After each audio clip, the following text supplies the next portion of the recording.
ये कैसा विकास है? मन में ये प्रश्न उठता है।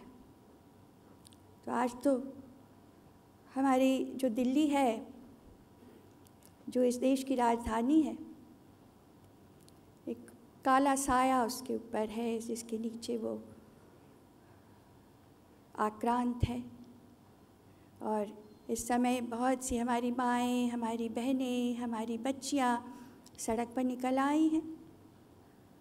आंसू है उनके आँखों में आंसू है, लेकिन सीने में ज्वालामुखी धधक रहा है। ये जो न्याय है और कानून का जो ये हमने बनाया है, ये सिस्टम, ये पंगु हो गया है। ये बात चल रही है, सब लोग ये बात कर रहे हैं। मैं भी सहमत हूँ कि व्यवस्था कमज़ोर हो गई है, न्याय और कानून कमज़ोर पड़ गया है। उसको मजबूत बनाने की ज़रूरत है, सख्त बनाने की ज़रूरत है। जब ये बात उठी थी तो संसद में भी एकजुट होकर के हमने इस बात को उठाया था। यहाँ बैठे हमारे सांसद सब, स्त्री पुरुष सभी, और जो हमारे गृह मंत्री हैं, हमारे महिला और बाल विकास मंत्री हैं, राज्य मंत्री हैं, उनसे भी हमने गहन विचार विमर्श किया था। क्या किया? हमारी महिला सांसद आ गई थी, क्या किया जाए? संसद चल रही है और ऐसा हो गया है, संसद की एक जिम्मेदारी है, क्या किया जाए? वो हम अब बच्ची को भी देखने गए थे, सफदरजंग। बच्ची ICU में है, हमने वहाँ जाना उचित नहीं समझा। उसके माता पिता से मिले। जीवन का लंबा अनुभव है मुझे, बहुत तरह के लोगों से मैं मिलती हूँ, मगर ऐसे लोगों से मैं बहुत कम मिली हूँ। कोई बहुत, वो लोग आर्थिक रूप से बहुत कमज़ोर लगे मुझे, बहुत ही कमज़ोर लगे, मगर उनकी सोच इतनी समृद्ध है, इतनी आगे बढ़ी हुई है।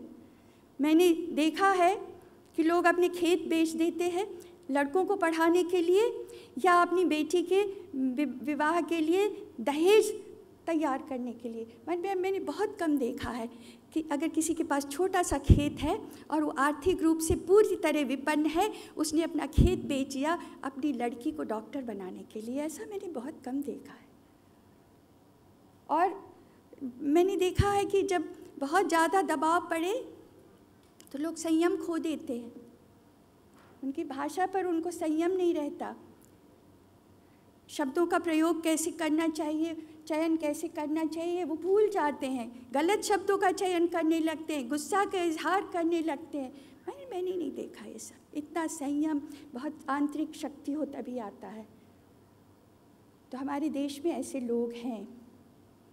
कभी कभी मुझे ये गलतफहमी हो जाती है और हमारे जैसे लोगों को कि हमारा बड़ा योगदान है इस देश को चलाने में। मैं समझती हूँ मेरा तो कोई योगदान नहीं है, हमारा कोई योगदान नहीं है। ये तो इन लोगों की वजह से ये देश चल रहा है।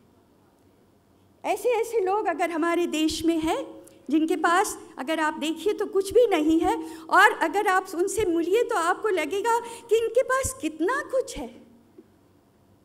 ये अगर देश की तरक्की हो रही है तो इन लोगों की वजह से हो रही है।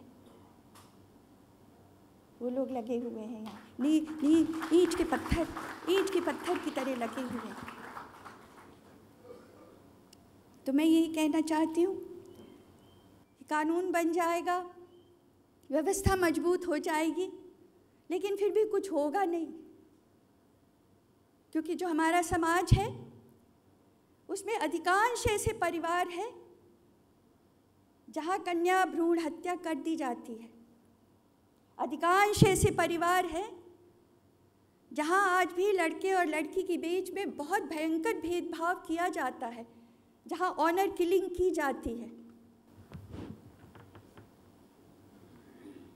जहाँ पर दहेज के नाम पर बहू को जला दिया जाता है, जहाँ घरों के अंदर स्त्री के साथ मारपीट की जाती है। और जब स्त्री के साथ घर में मारपीट हो रही, हिंसा हो रही है घर के अंदर माँ के संग, बहन के संग, तो जो बच्चा है छोटा, वो स्त्री को सम्मान करना कैसे सीखेगा? तो मानसिकता हमें बदलनी होगी। पहले ऐसा नहीं था, ज़रूर होगा, मगर अब प्रेस और मीडिया ऐसे हमारे सामने ला कर के रख रहा है, फिर भी मुझे ऐसा लगता है कि पहले कम था। हमारे जो जीवन के मूल्य हैं उनमें ह्रास होता जा रहा है, गिरावट आती जा रही है। हम बहुत अंधी दौड़ में भागे जा रहे हैं और जो हमारा मूल्यवान जो कुछ है हम उसको धीरे धीरे अपने हाथों से फिसलते देख रहे हैं। वो हमें नहीं होने देना है। Parliamentarians remembered former Prime Minister late Chaudhry Charan Singh on his 110th birth anniversary at Parliament House recently.